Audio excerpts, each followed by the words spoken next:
Like so many winged insects, the world's roughly 4,000 male-flying species take to the sky for the annual reproductive rituals. These flights happen above every kind of freshwater body on Earth, barring Antarctica and a few remote islands. But whether the breeding mayflies are large Hexagonia limbata, the tiny Procyon minutus, and the thousands of species in between, their time on the wings will be brief, very brief. For the mayflies, adulthood lasts roughly 1 day, and for some species, it's only a matter of minutes. This isn't because they're all eaten by predators, though they are a favorite food of many fish, birds, and larger insects. Rather, this average adulthood is a natural part of their life cycles. A close look at these insects reveals their dysfunctional mouths and digestive system. Without these inert, without these innards taking up space, mayfly bodies can store more eggs, with some species producing up to 12,000 per individual. This adaptation is essential to mayfly survival, since relatively few of these unborn flies are likely to reach adulthood, and even fewer will successfully reproduce themselves. In most of these flights, male mayflies form dancing swarms, which female mayflies move through until the male grabs them for some mid-air meeting. Some all, some all female populations can reproduce without joining in the dance, using the process code parthenogenesis to produce viable offspring without the help of male.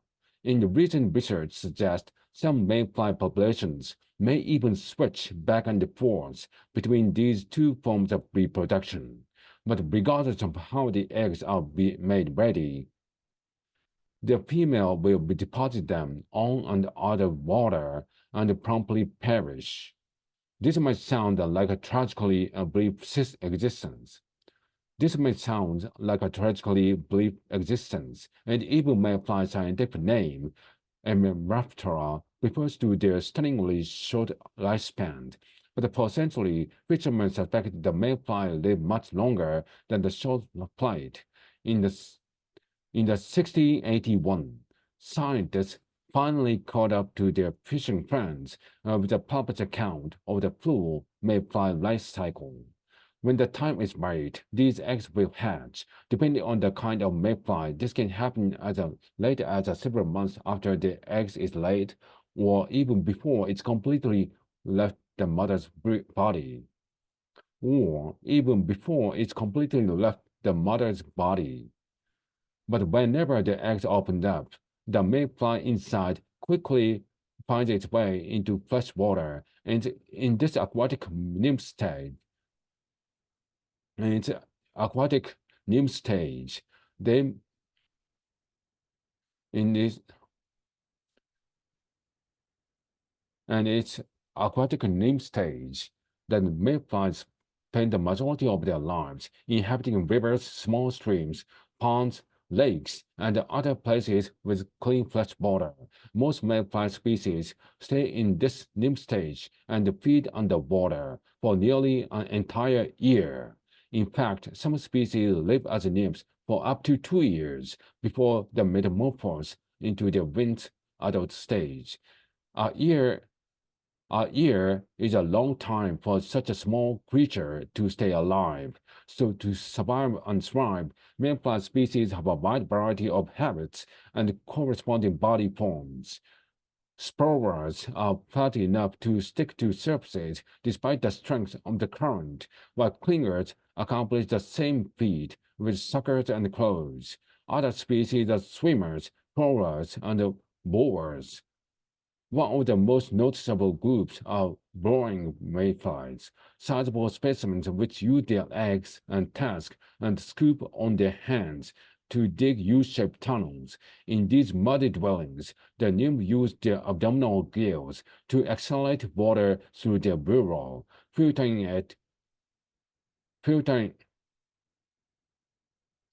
filtering it for food along the way.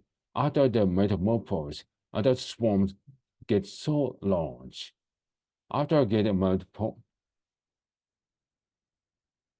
After they metamorphose, adult swarms can get so large they appear on weather radars like rain. Regardless of how they adapted, each unique species play an essential role in their ecosystem. Plus, nearly all mayflies are a staple of freshwater fish diets, and since ingest the smallest particular And since they ingest the smallest particulate matter in their environment, mayflies are also very sensitive to water pollution. In fact, scientists can tell a lot about water about its health based on which mayfly species they find. If they find, if they don't, if they don't find mayflies at all, it's usually an indication that something is wrong. So the next time you see swarm or mayfly over a pond, bridge, or park fountain, remember the short area. Remember that the short area dance means a healthy world exists below the surface.